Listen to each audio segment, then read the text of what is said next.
French mustard chicken. This is a true classic. Look at that.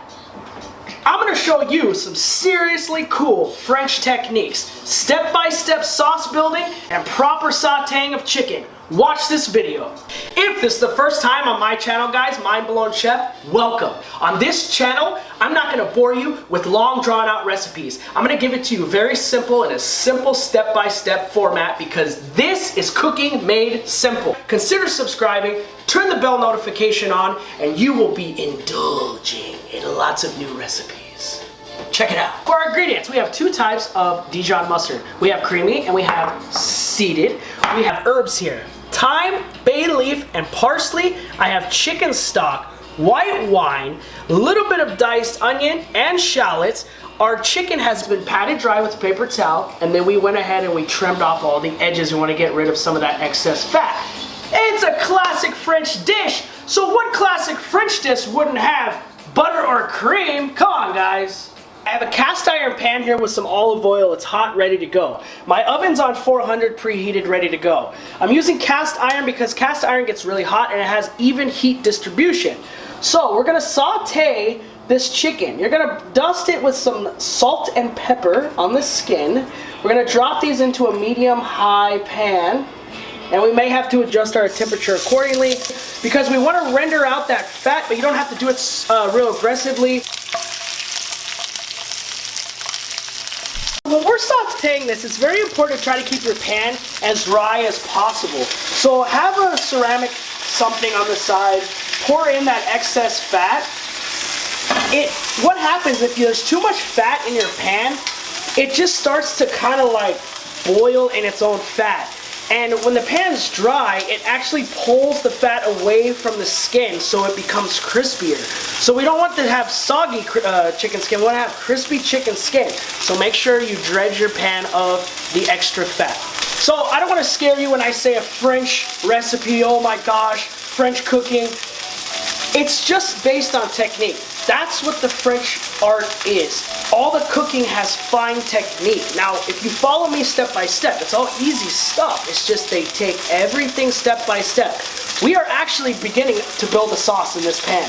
And as this recipe progresses, you're gonna see that from this point, all the way through, we are actually building our sauce for the final product for this chicken. And at the same time, we're cooking the chicken. So that's what French technique's all about. Little building blocks for flavor as you go through the recipe. So I've dredged this probably about 3 times, all that excess fat right here. And what's happening is this is slowly gonna start to get more and more crispy. So that fat is slowly starting to render in the pan.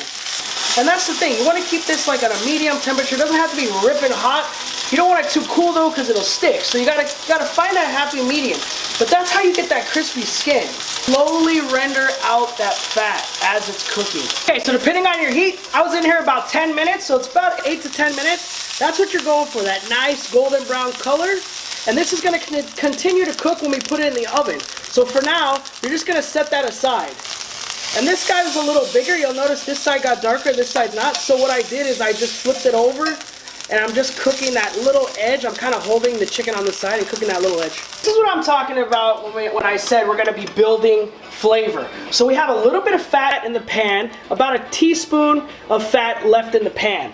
Now I'm gonna add my shallots. I'm gonna go ahead and add my onion. I don't need all this onion. I just want about like that much onion. And we're gonna basically get these down to a translucent color. Now we're gonna add our dried white wine. Not like that much. Right when it's about to cover everything, that's good.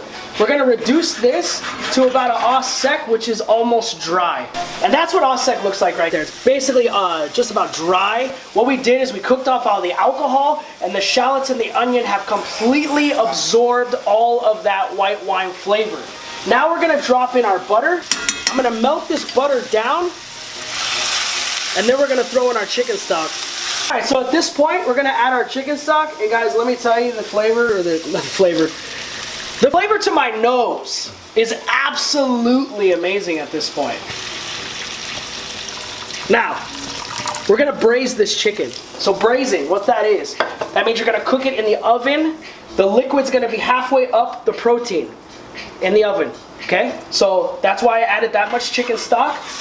We're gonna go ahead, I'm gonna add in my bay leaf, and we're gonna add our chicken back to the pan, skin side up, because we wanna keep our skin crispy.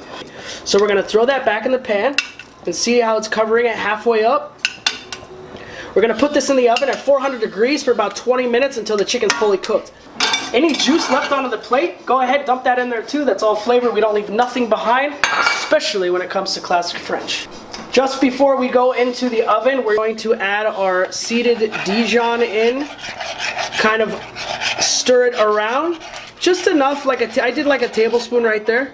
Alright, so 20 minutes later, and look what we have, guys. Look at that skin. Nice crispy skin. Cooked perfect. What you're gonna do is you're gonna set these chickens off to the side, and we're gonna start building our sauce even further now. Alright, so get yourself a whisk. Turn this back on. We're gonna cook this down. We're gonna reduce it by half. We want it to get nice and thick. Okay, so remember I was telling you how French cooking is step-by-step flavoring?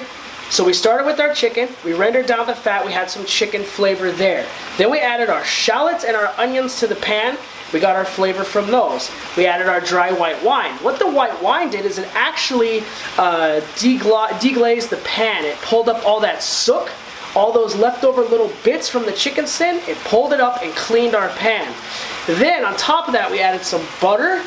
Then we added some chicken stock, we added our bay leaf, we put the chicken back in and braised it in the oven. So all the drippings from the chicken came out into this sauce. We also added our seeded Dijon, so that added another step of flavor, right? Now we're reducing all this, getting some of that liquid out, evaporated, so we can have a thicker sauce, and we're going to continue to add a few more flavors. So do you see how intensely infused this skillet sauce is? And that's what French cooking is all about. Every little step slowly builds more and more flavor. About roughly 5 minutes of simmering this pretty hard. Go ahead, add your fresh thyme. Fresh herbs are not like dry herbs. Fresh herbs only need a few minutes in a simmering water or sauce like this to really grab the flavor out. You don't want to just kill them. So dry herbs you can kill because they're already dead and it takes longer to get the flavor out. Fresh herbs you do not have to. So add your thyme now. Now we're going to add our creamy Dijon. And what that's going to do is it's going to finalize our sauce here. We're going to finish this with cream off heat. So right here, I want to take out that thyme and the bay leaf. I'm going to remove those from the pan. I'm going to set them over here just for right now. And then now at this point, my heat's completely off. Now I'm going to add my cream, and then we're going to give this a taste and see where we're at. I haven't added any salt and pepper because my chicken stock's always very salty. So I'm going to add the cream and we're going to taste it. If we need to add a little salt and pepper at this point, we will. And there it is, classic French mustard chicken. Sexy.